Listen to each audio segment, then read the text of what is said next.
இனிது. கௌசி, ஏய் பார்வதி, எல்லாரும் எங்க போறீங்க? என்னங்க ஏன் இப்படி கத்திக்கிட்டே வரீங்க? என்னாச்சு? எங்க உன் மக? அவளை கூப்பிடு. உள்ளதான் இருப்பா, இருங்க கூப்பிடுறேன். ஏய் கௌசல்யா, அப்பா கூப்பிடுறாங்க, வாமா. என்ன விஷயங்க? உங்க பொண்ணுகிட்ட தான் சொல்லுவீங்களோ? இப்ப எதுக்கு என்ன அடிக்கிறீங்க? என்னாச்சு?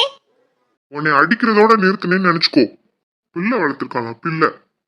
ஒரு பேச்சு அது கேக்குதா? காலேஜுக்கு படிக்க அனுப்பிச்சா லவ் பண்ணிட்டு திரியிறா உன் மக. என்னங்க, அவளா பண்ற விஷயம் தான் நம்மளுக்கு தெரியும்ல. நிச்சயதார்த்தமே பண்ணி வச்சிட்டுமே, அப்புறம் என்ன? இப்பதான் என்னமோ இந்த விஷயம் தெரிஞ்ச மாதிரி புதுசா பேசிட்டு இருக்கீங்க. நீ வாய மூடு, நீ எதுவும் பேசாத. நான் ஒன்றும் பேசல, நீங்க உங்க மகக்கிட்டே பேசிக்கோங்க. இங்க என்ன சத்தம்? ஒரு பிள்ளைய நிம்மதியா படிக்க விடுறீங்களா? வாய் பேசாத. ஏப்பா, எதுக்கு போய் படிக்கிற நீ? எதுக்குங்க இப்ப வயசு பிள்ளைய கை நீட்டி அடிக்கிறீங்க? அப்படி என்னதான் ஆச்சு? ஓ, உன் ஆசை மகன் உன்கிட்ட ஒன்னும் சொல்லல. என்ன ஒன்னும் சொல்லலையே?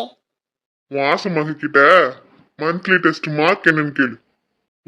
ராத்திரி முட்டை வாங்கி வச்சிருக்கா. என்ன கௌசி, அப்பா சொல்றது உண்மையா? அவ ஏன் பேச போறா? அவெல்லாம் பேச மாட்டா.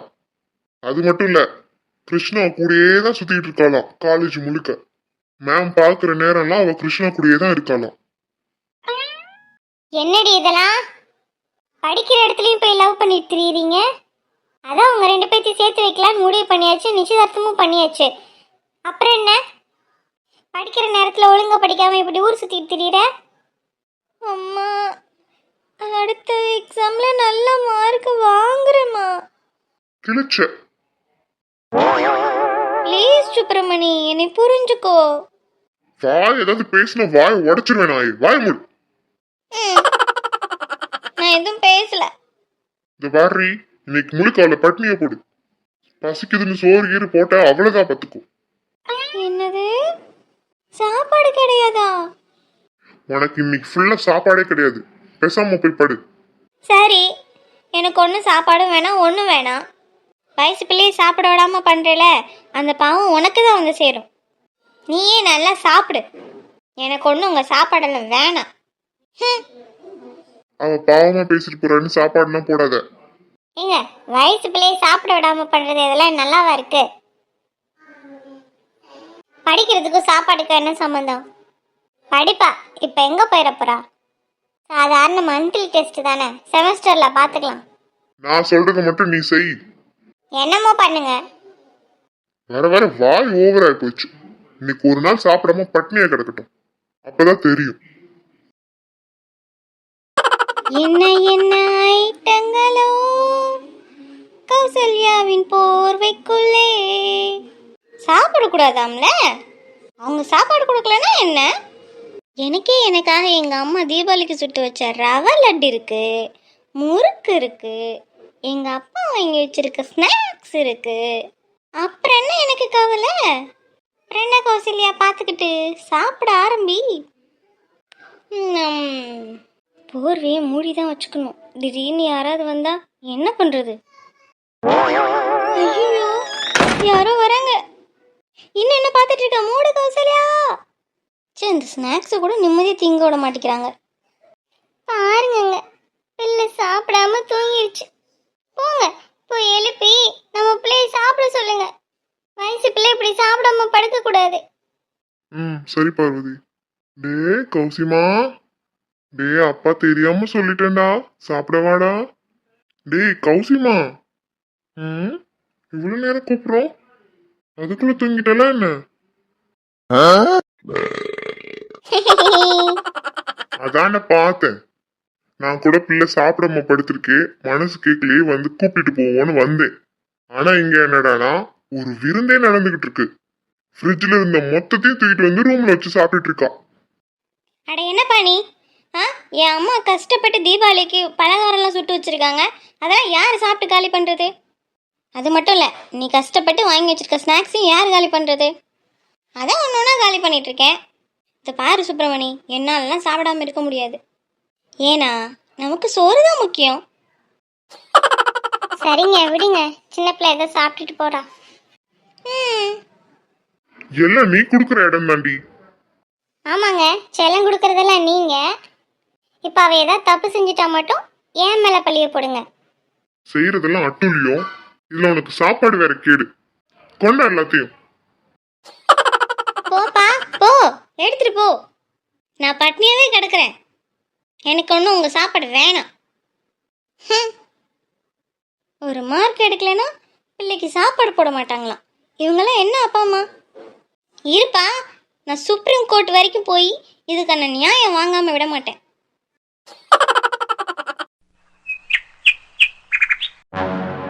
ஜீவா, ஏய் ஜீவா, நீ யாருமா? ஜீவாவோட வைஃபுங்க. நீங்க நான் தான் இந்த வீட்டோட ஹவுஸ் ஓனர். வாங்கண்ணா, உள்ள வாங்க, காஃபி குடிங்க. நான் ஒன்றும் உங்க வீட்டுக்கு காஃபி குடிக்க வரல, வாடகையை கொடுங்க. 3 மாசமா உன் புருஷன் வாடகை கொடுக்கல. நீ தள்ளு. வீட்டில் இருக்க சட்டி பண்ணை எல்லாம் வெளியில எடுத்து போட்டாதான் உன் புருஷனுக்குலாம் அறிவு வரும். அண்ணா கொஞ்சம் பொறுமையா பேசுங்கண்ணா, அக்கம் பக்கத்துல எல்லாம் கேட்கும்ண்ணா. கேட்கட்டும், உங்க யோகியதை என்னன்னு அவங்களும் தெரிஞ்சுக்கிட்டோம். அண்ணா ப்ளீஸ்ண்ணா கத்தாதீங்க. நீ தள்ளுமா, சட்டி பண்ணை எல்லாம் எடுத்து போடணும். அண்ணா அண்ணா ஒரு நிமிஷம் இருங்கண்ணா. என்ன இந்தாங்கண்ணா, இந்த வளையல் தங்க வளையல். இது எத்தனை பவுனு?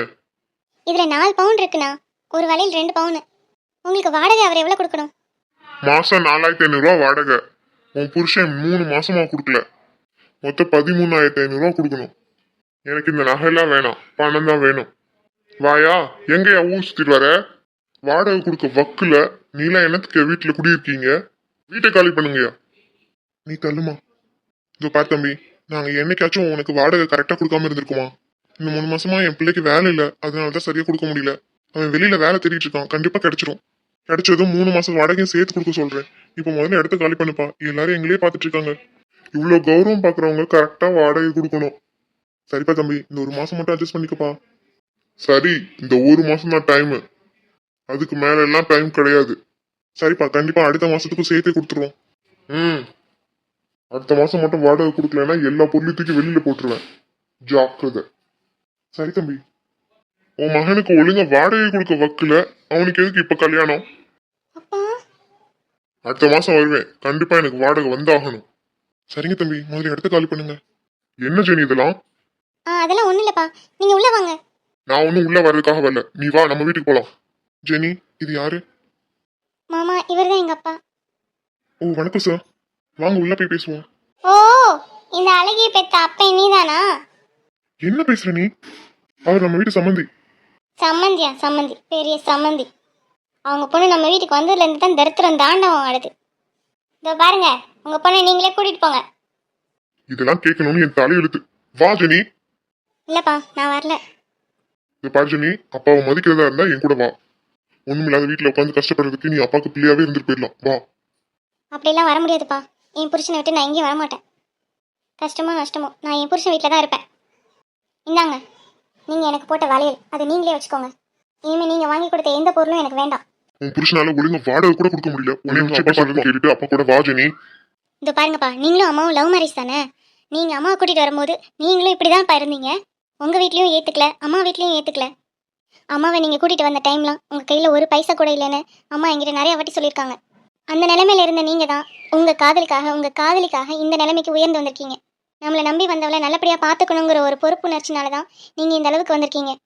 அதே மாதிரி உங்களோட அதிகமான பொறுப்புணர்ச்சி என் புருஷனுக்கு இருக்குது. இப்போ வேணும்னா அவர் இந்த நிலைமையில இருக்கலாம். உங்களை மாதிரி ஆளுங்கள்லாம் அவருக்கு கை கொடுத்து உதவலைனாலும் பரவாயில்ல, அட்லீஸ்ட் அவங்கள ஏளனப்படுத்தாமையாவது இருங்க. அவர் முயற்சியிலே அவரே மேலே வந்துருவார். தயவு செஞ்சு அவரை கேவலப்படுத்துறதை மட்டும் விடுங்க. ஓ, அப்பனை விட உனக்கு இப்ப புருஷன் முக்கியமா போயிட்டான்ல? ஆமாப்பா, அன்னைக்கு என் அம்மாவும் அதே தானே செஞ்சாங்க.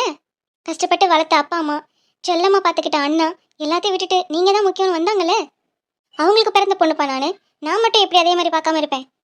நீங்கள் தான் எல்லா உறவுன்னு எங்கள் அம்மா உங்கள் பின்னாடி எப்படி வந்தாங்களோ அதே மாதிரி தான் எல்லா உறவும் இப்போ எனக்கு ஜீவா மட்டும்தான். அவர் கூட நான் இருக்கும்போது கஷ்டப்பட்டாலும் பரவாயில்ல, ஆனால் அவரை விட்டு நான் எங்கேயும் வரமாட்டேன். ப்ளீஸ் போங்கப்பா. அப்படி நம்ம வீட்டுக்கு நான் வரணும்னா என் புருஷன் கூட மட்டும்தான் வருவேன். அதுவும் உங்ககிட்ட நாங்கள் காசு இல்லைன்ட்டுலாம் வந்து நிற்க மாட்டோம். கண்டிப்பாக ஒரு நாள் நாங்கள் பெரிய ஆளாயிருவோம். அந்த டைமில் தான் நாங்கள் கெத்தாக உங்கள் வீட்டுக்கு வருவோம். அதுக்கு முன்னாடி உங்கள் வீட்டு வாசப்படி கூட நான் மிதிக்க மாட்டேன். ஓ, அவ்வளோ நெஞ்செழுத்து உனக்கு? ஆமாப்பா, உங்கள் பொண்ணு இல்லை, உங்களோட கொஞ்சம் அதிகமாக தான் இருக்கும். என்ன சம்பந்தி, அதான் என் மருமக இவ்வளவு தெளிவா சொல்லிட்டாலே, அப்புறம் என்ன? இந்த பாருங்க சம்பந்தி, என் மகன் இப்ப வேணா இப்படி இருக்கலாம், ஆனா அவனோட முயற்சிக்கு கண்டிப்பா ஒரு நாள் நல்ல பெரிய ஆளா ஆயிடுவான். அதனால சின்ன பிள்ளைங்க அவங்கள நம்ம தான் மன்னிச்சு ஏத்துக்கணும். என்ன ஏத்துக்கணும்? இந்த பாரியா, உன் மகளை கையோட கூட்டிட்டு போ. இந்த மூதேவில எங்க வீட்ல இருக்க வேண்டாம். மா, வாடா. இங்க ஒரு பஞ்சாயத்தே போயிட்டு இருக்கு, அமைதியா நின்னுட்டு இருக்க. கொஞ்ச நேரத்துக்கு எதுவும் பேசாதீங்கம்மா. ம். அப்பா நான் ஏதாவது தப்பா பேசியிருந்தா என்ன மன்னிச்சுக்கோங்கப்பா. வாங்கப்பா, உள்ள வாங்கப்பா. எப்ப நீ என்னை வேணான்னு தூக்கி எரிஞ்சு பேசுனியோ அப்பவே நீ எனக்கு மக இல்ல, நான் உனக்கு அப்பா இல்ல. இனிமே உன்னை பார்க்க கூட இந்த வீட்டு வாசப்படி மிதிக்க மாட்டேன். கேடு கெட்டு போ. அப்பா, அப்பா நில்லுங்கப்பா. டா, வீட்டு வாசல் முன்னாடி எதுக்கு நின்னுட்டு அழுதுட்டு இருக்க? அம்மா, நீங்க 2 பேரும் உள்ள போங்க. முதல்ல அவளை அவன் வீட்டுக்கு பத்தி விடு. நீ வாடி உள்ள. வாடுறல ஜெனி. ஜீவா, பாத்தீங்களா ஜீவா, என் அப்பா என்னை புரிஞ்சுக்காம இப்படிலாம் பேசிட்டு போறாருன்னு. ஆனா பரவாயில்ல, ஒரு நாள் எங்க அப்பா உங்களை புரிஞ்சுக்குவாரு. நீ ஏன் ஜெனி அவர்கிட்ட எதிர்த்து பேசின? அவர் கூட்டா போயிருக்க வேண்டியதானே? என்ன பேசுறீங்க ஜீவா? அவர் கூப்பிட்டோன்னே நான் போயிடணுமா? அவர் ஒன்றும் நம்மள மறு வீட்டுக்கு விருந்துக்கு கூப்பிடல. உங்களை விட்டு மொத்தமா வர சொல்றாரு. உங்களை விட்டு மொத்தமா போறதுக்கா நான் இவ்வளோ ரிஸ்க் எடுத்தேன்? அது இல்ல ஜெனி, நீ உங்க வீட்டுல வசதியா வளர்ந்த பொண்ணு. அதான் உங்க அப்பாவும் வருத்தப்படுறாரு. அவர் வருத்தப்படுறதுல ஒன்றும் தப்பு இல்லைல்ல. இப்போ நான் உங்க கூட இருக்கிறது உங்களுக்கு பாரமா இருக்கா ஜீவா? இருக்கிற கஷ்டத்துல இவ்வளவு வேற வச்சு பார்க்கணுமே நினைச்சு ஃபீல் பண்றீங்களா ஜீவா? ஐயோ சேச்சா, நான் அப்படி சொல்ல வரல. நீங்க ஒன்றும் பேச வேணாம் ஜீவா. எங்க அப்பா இப்ப பேசினதை விட நீங்க இப்ப பேசுறது தான் எனக்கு ரொம்ப கஷ்டமா இருக்கு. நான் உங்களுக்காக தான் எங்க அப்பா கிட்ட எதிர்த்து பேசினேன். ஆனா நீங்க என்னை எப்பவும் சொல்லிட்டீங்கல்ல, அவ்வளவுதானே ஜீவா நீங்க என்னை புரிஞ்சு வச்சுக்கிட்டது? இல்ல ஜெனி, நான் என்ன சொல்ல வரேன்னா, நீங்க ஒன்றும் சொல்ல வேண்டாம். சொன்ன வரைக்குமே போதும். அதுவே என் மனசுக்கு ரொம்ப குளுக்குள்ளுன்னு இருக்கு. திருப்பி திருப்பி நீங்க ஏதாச்சும் சொல்ல போய் எனக்கு இன்னும் கஷ்டமாயிரும். அதனால நீங்க எதுவும் பேசாதீங்க. நான் உங்களை புரிஞ்சு வச்சுக்கிட்ட அளவுக்கு கூட நீங்க என்னை புரிஞ்சு வச்சுக்கல.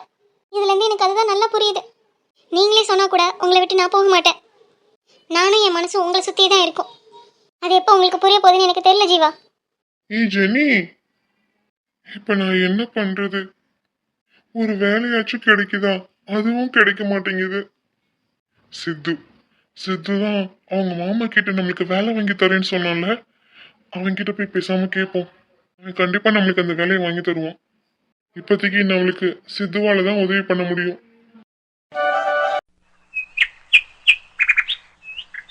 ச்சே, வர வர ஏன் தான் நம்மளுக்கு இப்படிலாம் நடக்குதோ? நம்மளை யாருமே புரிஞ்சுக்க மாட்டேங்கிறாங்க. என்ன பண்றது? நம்ம நேரம் அப்படி இருக்கு. யாரை சொல்லி என்ன செய்ய? Hi, excuse me. என்னடா, யார் நீ? இல்ல, உங்களை பார்க்க ரொம்ப நல்லவங்க மாதிரி தெரியுது. என்னைய பார்த்து? ஆமாங்க. அதுவும் நல்லவ மாதிரி தெரியுது. Yes, absolutely. சரி, இருந்துட்டு போகுது. இப்போ என்ன அதுக்கு? எனக்கு கொஞ்சம் கால் வலிக்குது. சரி, அது எதுக்கு என்கிட்ட சொல்லிட்டு இருக்க? நான் வேணா உன் காலை பிடிச்சி விட்டுட்டுமா? ஐயோ, அதெல்லாம் வேணாங்க. என்ன ஸ்கூட்டில அங்க மட்டும் டிராப் பண்ணிடுறீங்களா? என்னது? ஒரு அழகான பிள்ளைய பார்த்துருக்கூடாதே. ட்ராப் பண்ணு, பிக்கப் பண்ணுன்னு சொல்லிட்டு வந்துடுவீங்களே. அப்ப நான் நடந்தே போகணுமாங்க? நீ நடந்து போ இல்லை பறந்து போ. அது எதுக்கு நான் என்கிட்ட சொல்லிட்டு இருக்க? டேய், இப்போ எதுக்குடா நீ அடிச்சு நீ?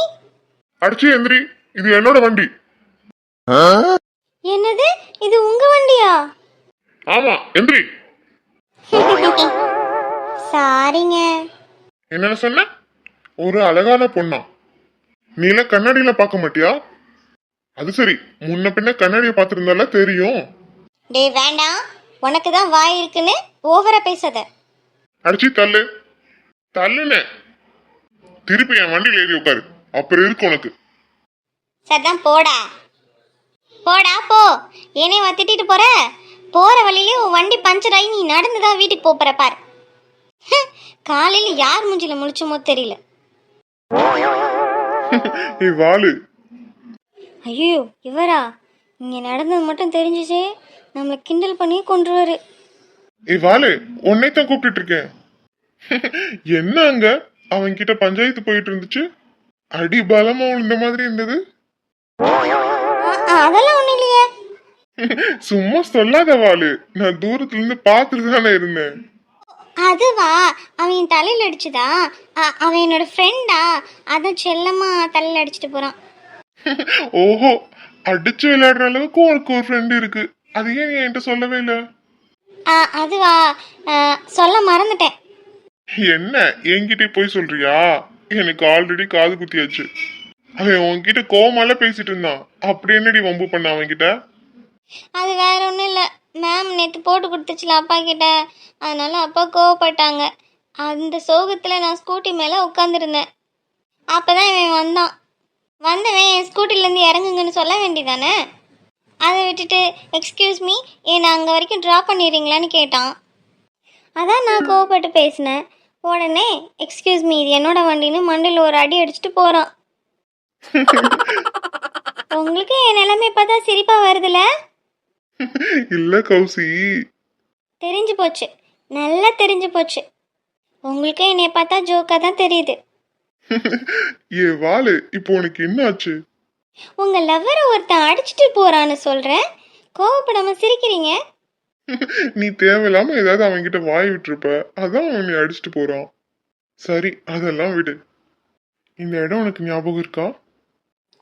ஆஹா அதெல்லாம் ஞாபகம் இல்லை. ஓ, மேடம்க்கு ஞாபகம் இல்ல. இல்லை. எக்ஸ்கியூஸ் மீ, அது என்னைய பார்த்து சொல்லுங்க. என்ன ஞாபகம் இல்லை? ஓ, நிஜமாவே ஞாபகம் இல்ல. ஆமாம் நிஜமாலே ஞாபகம் இல்லை. இந்த கிருஷ்ணா இருக்க பயமேன், உனக்கு மறந்துருச்சுன்னா அதை ஞாபகப்படுத்த தானே அதான் இருக்கேன். என்னது? அடி வாங்குவீங்க, ஓடிடுங்க. அது எப்படி கௌசி? நீ ஞாபகம் இருக்குன்னு சொன்னா கூட நான் விட்டுருப்பேன். ஆனா தெரிஞ்சுக்கிட்டே தெரியாத மாதிரி சொல்றேல, அப்பதான் எனக்கு கோவம் வருது. அது எப்படி? அதான் கொடுத்த ஷாக் ட்ரீட்மெண்ட்டை நீ மறக்கலாம். அப்போ உனக்கு இன்னொரு ஷாக் ட்ரீட்மெண்ட் கொடுத்தா தானே அது ஞாபகத்துல இருக்கும். இந்த பாரு கிருஷ்ணா, உன் தில்லாலங்கடி வேலையெல்லாம் வீட்டில் வச்சுக்கோ, இது காலேஜ். அதெல்லாம் முடியாது, இது என்னோட favourite place. So good morning ma'am. Good morning. ஏமாந்தீங்களா? ஏய் வாலு, ஏமாத்திட்ட போறே நீ? அப்படிதான் ஏமாத்துவேன். ஏய் கேடி நில்ல, இந்த வார